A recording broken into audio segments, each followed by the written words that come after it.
Eh bien bonjour à tous.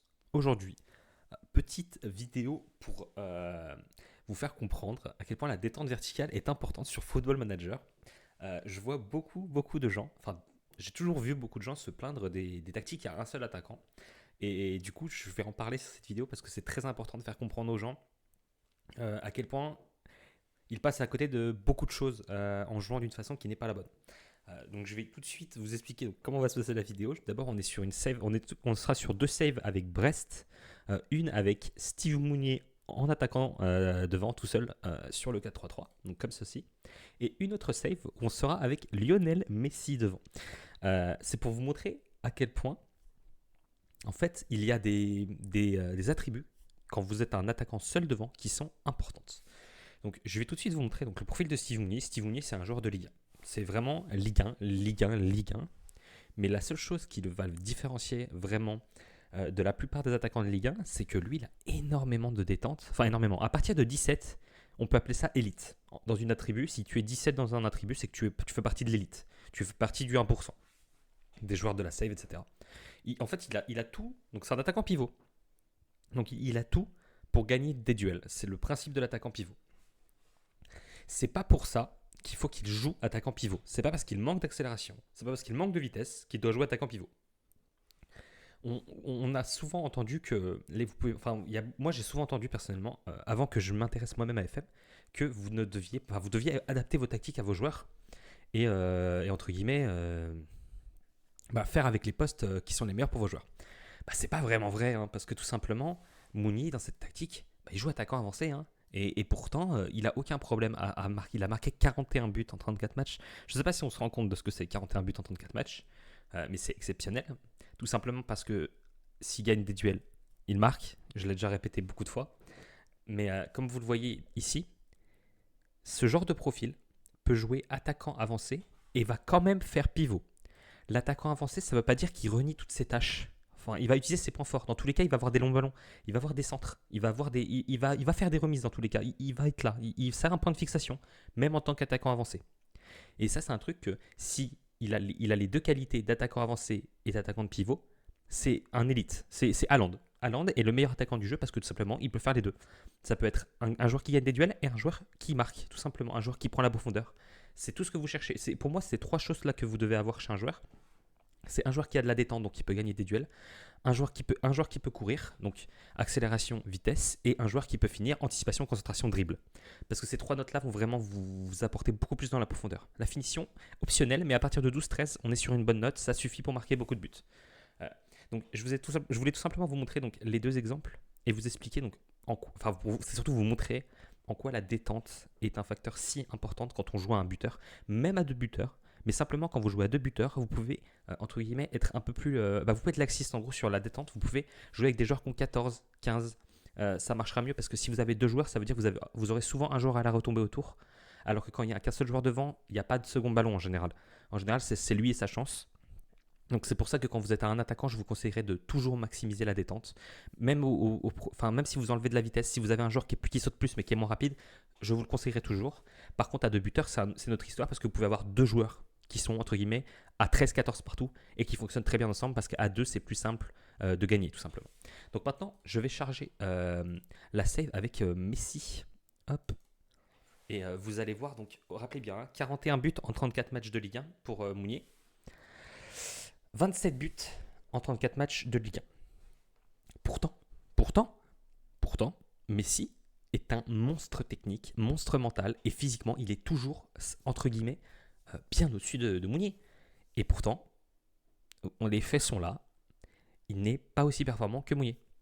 Certes, il a fait des passes D, ça c'est indéniable, mais le truc c'est que bon, monsieur il tire des corners coups francs, donc voilà. Mais globalement, si vous enlevez les corners coups francs, on va dire on est gentil, on n'enlève que 5 passes D. Ça lui fait 27 buts, 8 passes D. Donc il dépasse juste le GA, il a 35 de GA du coup. Donc ça fait qu'il est toujours même pas derrière Mounier. Et puis en fait, c'est là qu'il faut comprendre qu'il y a des attributs qui sont tout simplement meilleurs que d'autres. Et c'est pas mauvais de dire que c'est comme ça. Tous les attributs fonctionnent sur le jeu, tous les attributs font quelque chose, simplement à un degré différent. La détente, c'est le plus haut des degrés, tout simplement. Vitesse, accélération, détente, anticipation, concentration, dribble, c'est tout en haut. C'est le plus haut des degrés. Si vous pouvez maximiser ces notes le plus possible sur vos joueurs et avoir un joueur qui a des 12, des 13, des 14, un peu partout dans les autres notes de son poste, vous aurez un joueur qui est tout simplement excellent. Il limite world class, un joueur élite totalement.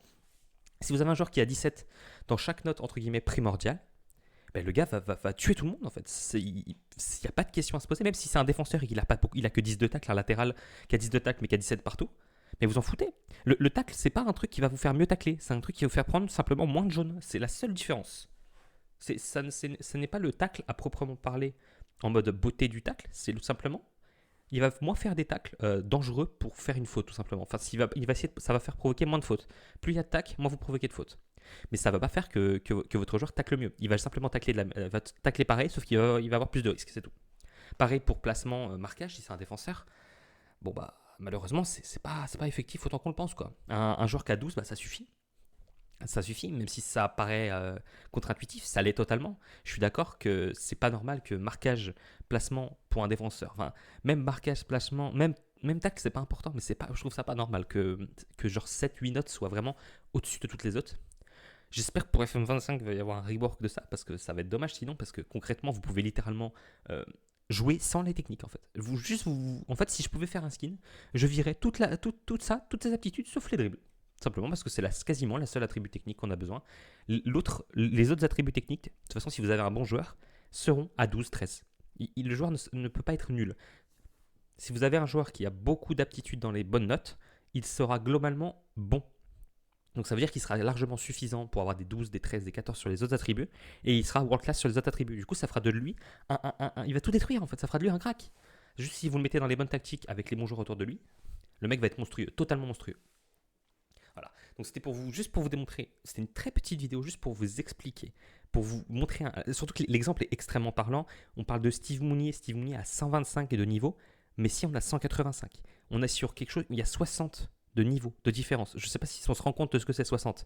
C'est 3 ans d'un bon joueur qui a, on va dire, 13-14 de professionnalisme et qui a genre une vingtaine d'années. Un mec qui prend 20 par an, c'est pas mal. Il faut se rendre compte de ce que c'est. Là, c'est une différence 125, là, comme ça, c'est un joueur de Ligue 1. 185, c'est top 5, je crois, du jeu en CA. Top 8, top 5, je sais plus. Donc, il faut se rendre compte de la différence, alors que les profils, en fait, c'est des profils extrêmement opposés, entre guillemets, mais qui prouvent simplement que certaines notes sont meilleures que d'autres. Et c'est tout ce que je voulais vous montrer. J'ai pas envie de vous pervertir l'esprit en vous disant qu'il n'y a que ça qui fonctionne, parce que c'est pas le cas. Tous les attributs fonctionnent à partir. On va dire il y a une plage pour les attributs élites. On va dire que les attributs que je vous dis à chaque fois, Axel, etc. Ceux-là, à partir de 15, 16, 17, on commence à vraiment parler, alors que tous les autres attributs qui sont entre guillemets des attributs moyens, on va dire des attributs qui ne sont pas autant, qui n'apportent pas autant dans le jeu, on va dire que à partir de 11, 12, 13, bah, ça va suffire en fait. Et vous n'allez pas vraiment voir de différence au-delà. Mais globalement, un joueur complet avec des 13 partout et des 17 peut jouer à tous les postes. Et des 17 aux bons attributs peut jouer à tous les postes. C'est la seule chose que vous avez besoin de comprendre, c'est que vous n'êtes pas obligé d'avoir des cracks partout tant que les bons attributs sont respectés. Voilà, c'est tout simple. C'était simplement ce que je voulais passer comme message dans cette vidéo. C'était une vidéo super simple. Mais si vous avez un ami à vous, par exemple, qui joue avec un seul attaquant et qui se dit « Je comprends pas, je marque que 25 buts sur 50 matchs et que le mec il a 9 de détente », bah voilà, vous lui envoyez cette vidéo, vous lui faites comprendre. C'est l'exemple, je ne peux pas faire un exemple plus parlant que Messi et Mounier. On parle, là, il y a un joueur de Ligue 1, un joueur qui ne fera jamais rien. Le mec n'aura rien, Mounier ne fera jamais rien, d'accord ? Messi, c'est le top monde. Et pourtant, Mounier marche mieux dans une tactique à buteur. Même à 2 buteurs, il marquera sûrement mieux. Donc c'est tout simplement comme ça que le jeu est fait. Je ne peux pas le changer. Ça marche comme ça, donc je vous le dis. Je veux que vous en profitiez parce que sinon vous allez vous prendre la tête à jouer avec un buteur sur un petit devant, ça ne va pas marcher. Par contre, vous pouvez mettre des petits, un peu plus petits sur les côtés, ça c'est pas un problème. Ils vont quand même être très très très forts. Voilà, tout simplement. La vidéo arrive à son terme. Je vous ai tout dit. Ne vous pervertissez pas l'esprit en partant du principe que c'est la seule façon de jouer. Vous pouvez jouer avec des joueurs complets globalement sans que ça soit diffusé. Faites-vous plaisir. Le plus important, c'est que vous aimiez ce que vous faites. Vous n'avez pas besoin de jouer de façon optimisée. Aimez le jeu, tout simplement. Voilà. Je vous souhaite une bonne journée, une bonne soirée. Au revoir.